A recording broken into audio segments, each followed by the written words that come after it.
All right, so we're back with our second episode. So if you don't mind, like, subscribe, comment, and share this video.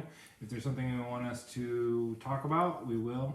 If there's a differing opinion, you get two different sides.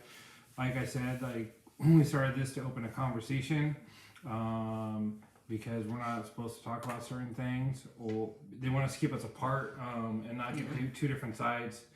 That's why Republicans and Democrats have strayed so far apart. Religion has strayed so far apart. So we want to unpack some things. So, what was the topic you want to talk about there, Liz? I wanted to talk about them lowering the standards for women in the military, for them to join. So I'm going to play devil's advocate on this. Okay. Because usually, you have an opinion, and or whatever. So why do you think we shouldn't lower the standards for women? If you're joining the military and the men have to, do certain, whatever it is for combat or whatever, certain pull-ups or, I think disarming their weapons, arming them, why are we lowering them for women? So my pushback on that is if we don't, I'm not saying that women aren't capable, because there are some women that are at the higher end of the bell curve that can outperform men. So, I'm not saying that women are a lesser species or gender or anything. However, by lowering them, we can incorporate women that have a different intellect, where men want to charge in first, where women might take a different approach, and we might lose less soldiers because they could see the combat field in a different area. So if we don't necessarily lower those standards to make it to where we get the mindset of a woman, not necessarily the strength, why would that be a bad issue? First of all, I don't think that women should be, on the front lines when it comes to, what I mean, I just don't think that we're not built the same as a man. Right. And do you want someone next to you who can't arm their weapon as quickly as, or as quickly as you can, who's going to take longer, and, that person might end up dying or you because of that.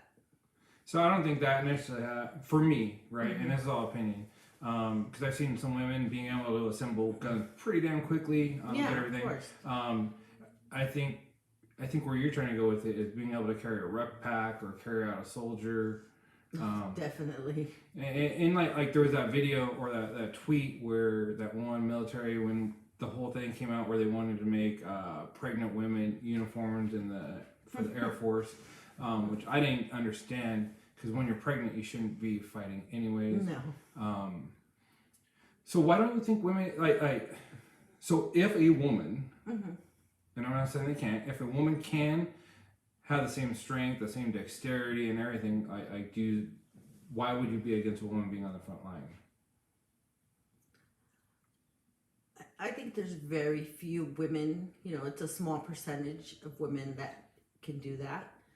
But I just think that's a man's job, that's just my opinion, I'm not saying they can't do it, but do you really want women out there on the front lines, if we're at war with anybody?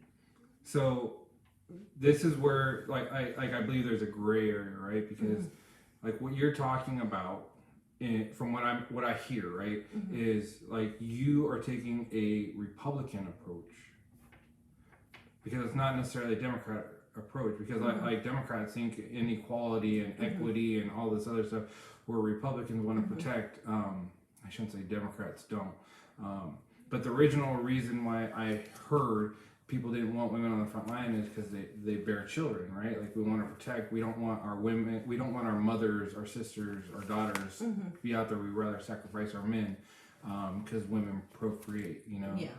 The old adage: you don't need a man to have a baby. Yeah. You don't. Yeah. So there's a lot of issues with that. And I believe that we all grow up in our own bubble. So I don't mind. I shouldn't even say I don't mind, because it's not up to me. However, Like if a woman wants to be in the military, be on the front line, I think she should have the right to. Yeah. But it goes to this, like with any other job, if you're hiring a cashier, are you going to hire that cashier even though they don't know how to count cash? No. Right? No. No. It's just little things like that. They don't lower it when you become a lawyer or a doctor. They don't lower the standards because you're a woman. Right? So why lower it for that? And so that's where I agree, is like we shouldn't lower the standards, because like if those women that are capable want to join and can meet those requirements, like that's fine. Like I don't think we should lower the requirements, and that goes into what I want to unpack from last week, right? Like the victim mentality, right? I can't because I was oppressed, I was this, and going into my bubble, right? Like growing up, my sister, she joined my baseball team. Like she couldn't just be a woman on the baseball team, and the reason I say she can't just be a woman on the baseball team is because a woman on the baseball team has to replace someone. So she has to be better than the worst guy. Yeah. Right? She wasn't just going to be given a spot. And I think that's where you were getting at is, are we taking away from men, or even not even men, taking away from someone capable to give it to someone that's less capable? Exactly. And my sister was better. Like she joined that baseball team. Like I remember the outfielders coming in and they're like, "Oh, a woman's up to bat. We're all gonna move forward." And like sure enough, because like my sister played softball, she held at the bat different. And she saw something different. The pitcher's mound is closer in softball than it is baseball. And like sure enough, like she knocked the ball over everyone's head, right? And then that goes into when I went to college, like Humboldt. I went to Humboldt College and like I joined the rugby team, and like they didn't have a women's rugby team, and sure enough, we had these two twins, Jesse and Sunny, that joined the men's rugby team. Like they couldn't just be women on the rugby team; they had to be better than someone else. And then that goes to like the girl that I was training in college back in the '90s, right? Like we just heard about this girl in college that was a kicker, and like, oh, she kicked a field goal. I was training a woman that wanted to be on the football team back in the '90s. Like this is nothing new, right? Like my friend Tara Horseman, like I go over to her before, like in the '90s, like right now we have these things called ultimate marathons. We have the Moab 240, that like 240 miles. Like this girl or this woman back in college, like she'd tell me like, "Oh, I'm going to run an ultra marathon." And I was like, "What the hell is an ultra marathon?" She's like, "It's a double marathon. I'm going to run it through the Death Valley." And I'd be like, "All right, like, what do you want from me?" She's like, just time me. And she'd down a bottle of wine and go run a marathon. I was like, "What the hell are you doing, woman?" And I say this because, and this is what we were talking about prior to coming on here, is like we all live in our own bubble. Yeah. So, like, when it comes to athletes, like, I don't see gender. Yes, like women are beautiful. And I see gender, but like I don't see gender, if that makes sense. I just see someone that's trying, and if you're better than, I want you on my team. If you're not better than, I don't want you on my team. Same thing when I went into management. Like a lot of the women that like I worked with, I tried to promote. It wasn't because they were a woman or they were attractive or I wanted anything. It was because like I saw that they had a leadership quality that the men didn't have. And so I understand not wanting to lower the requirements. And I looked up a stat before you came over, is 54% of the women don't meet the requirements in the military, so they don't even go through. Yeah. And that's a lot lower than the men, or that's a lot higher than the men that don't make it. And yes, I think there should be accommodations for women. Like the uniforms are made for men. Like a lot of things, the rucksacks are made for men. Like how they have to carry. Like women have different bodily functions and all that other stuff.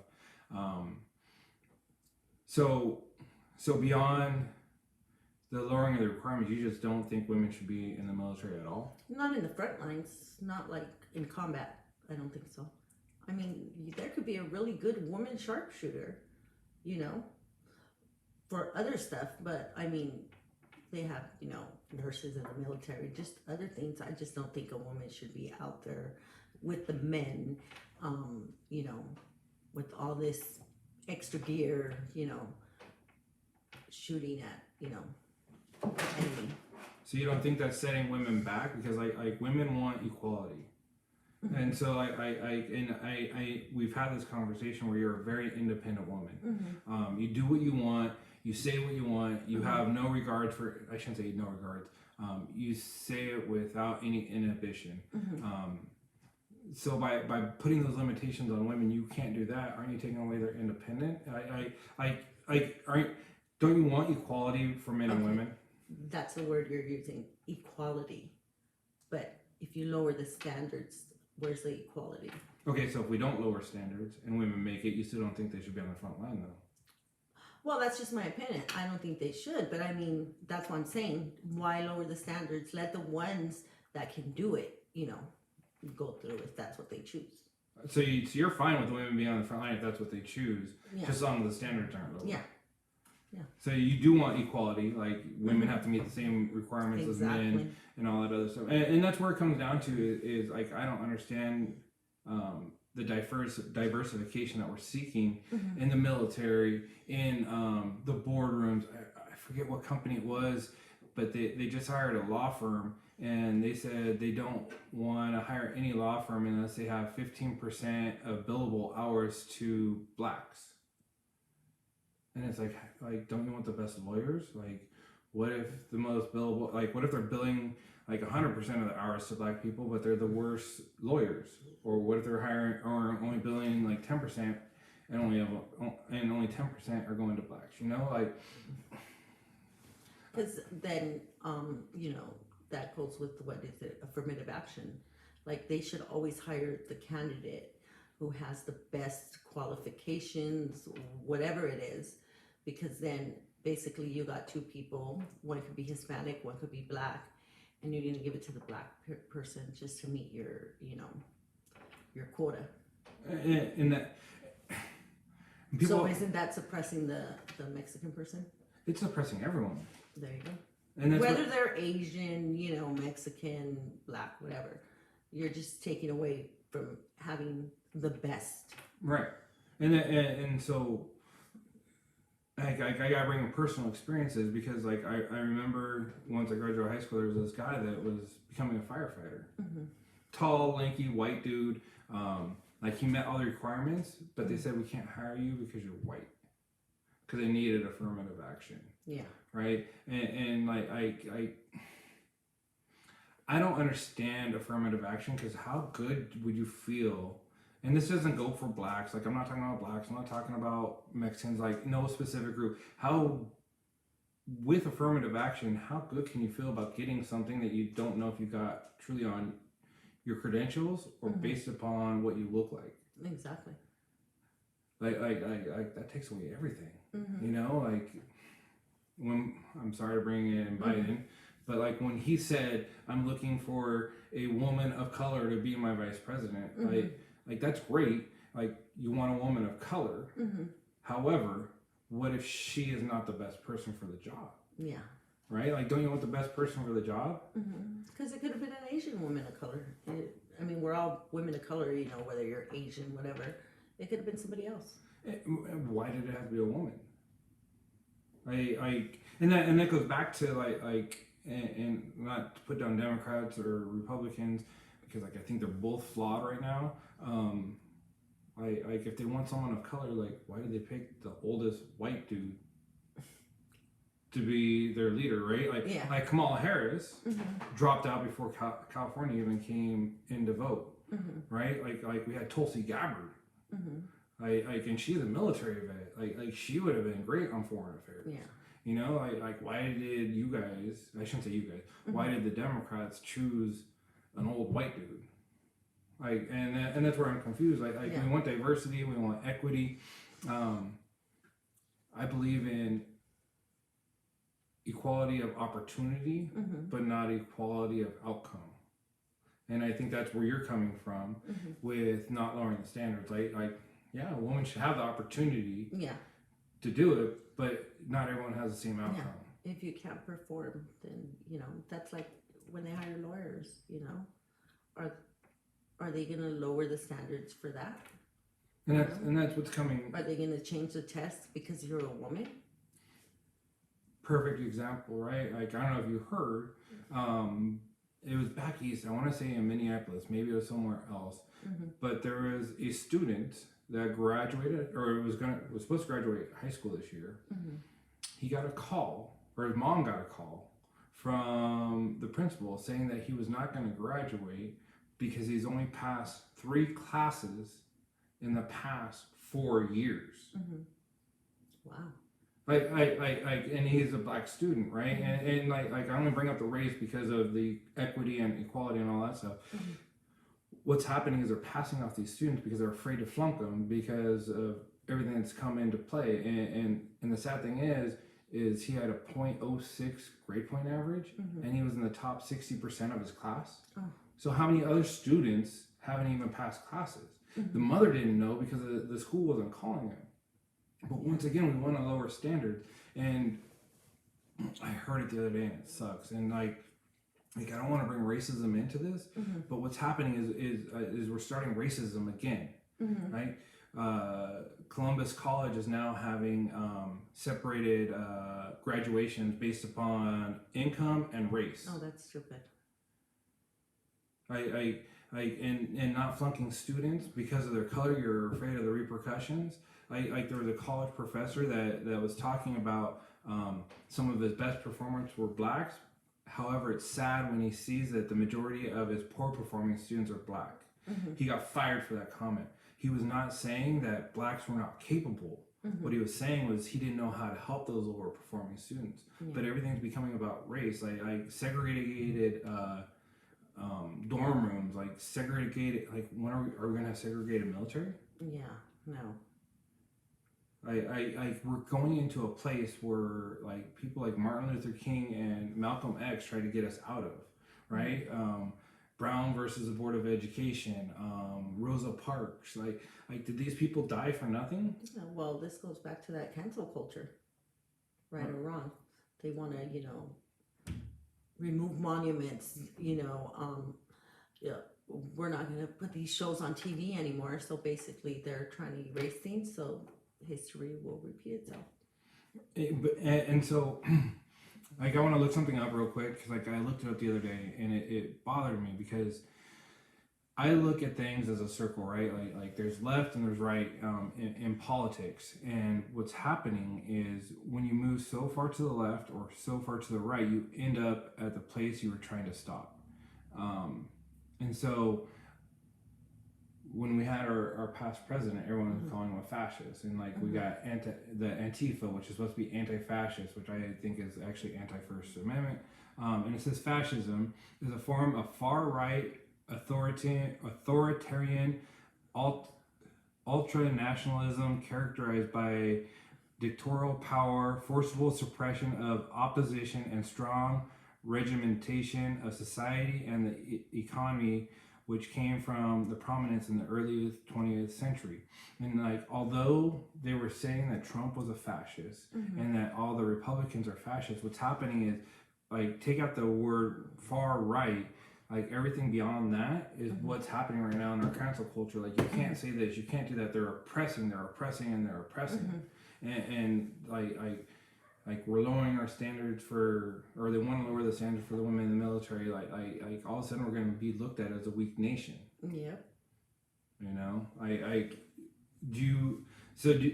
What is your opinion on? Like, sorry, we're going on different tangents. We're going to try and stick to one, but we don't know how to. What do you think about my thought on fascism? Do you think the left has become fascist by what I just read you? Yeah, that's what it sounds like. And so like it's that circle, right? Because like my beliefs today, like I'm new in politics, but like I was a Bill Clinton Democrat if you take it where I am today. But Bill Clinton is also, if he ran today, he would be considered a Republican by his own standards. And so they talk about the big switch back in the 60s or 50s where like the Republicans were originally the non-racists and the Democrats were the racists, and there was a big switch, and now I think we're going to the official big switch. Yeah. You know?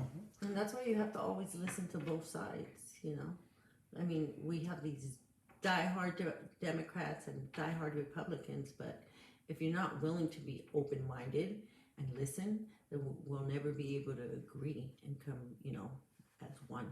Yeah, and that's the huge part is like no one wants to talk about like what's really going on. Like the Second Amendment, like it's either you're pro-gun or you're anti-gun, or abortion. You're either pro-abortion or you're anti-abortion. No, that's, you can't. It's like there's so much gray area that we need to come and find that where we actually agree. Yeah. And that goes back to me listening to all my podcasts, right? Like, so like, yes, like I don't like to promote people, but like I was listening to the Young Turks and I listened to David Pakman and then I listened to Ben Shapiro and I listened to Michael Knowles and what I hear is for the progressive podcasts I listen to, the Democrats aren't left enough, and for the Republican or the right-leaning ones, they're not conservative enough. And so they each hate their own party, but they're never going to say what's wrong with their party out loud to like the majority of it, and it bothers me, you know. And that's why I enjoy. I want to continue these conversations to find out like what the truth is, and that's why I want the people that watch this comment like let us know, are we on the wrong path? Like, do we have misinformation? And don't just say we're wrong. Like comment below and let us know like where you stand.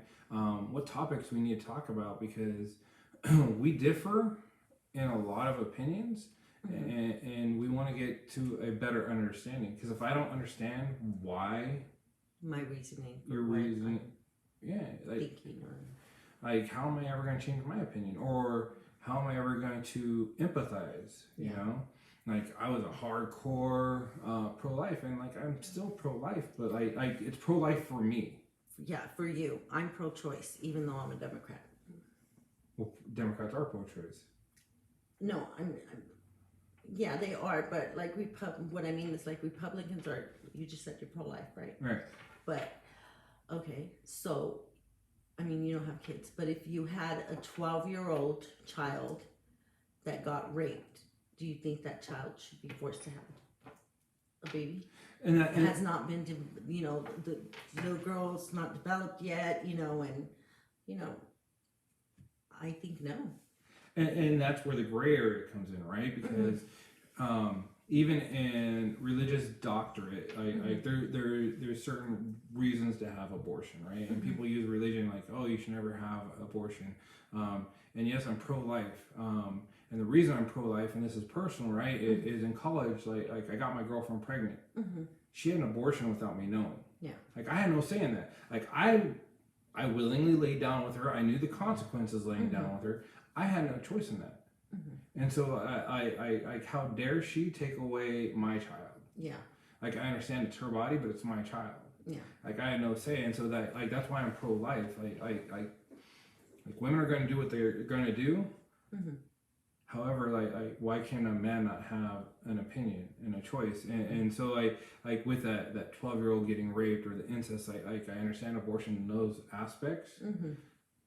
And what's happened in our society is, if you're on the right, you can't give up an inch, because if you give up the inch and say, oh yeah, in those cases it's all right, then like the Democrats will find a loophole and all this. And if the Democrats say, oh, we're pro-life, except in these matters, the Republicans will find the loophole and try and push further and further. And it's like they all try and find the loophole instead of saying, you know what, like life, we live in the gray. Like everyone wants to live in the black and white. Like we live in the gray. Yeah. And so that's where I'm at with most of the issues, and that's why like hopefully anyone that views these, like I pick a topic that you want us to talk about, and we'll figure it out, you know. And please be respectful. I know people like to hate and tell us that we're idiots sometimes. That's okay. That's just their opinion. That's their opinion, you know. So anything else on this topic that you want to discuss, or we'll do a segment on another topic later? No, I think we could do it. Okay, we'll save one for next week. So please like, subscribe, share, comment below. Let us know how we're doing, and we'll go from there. See you next week. Okay.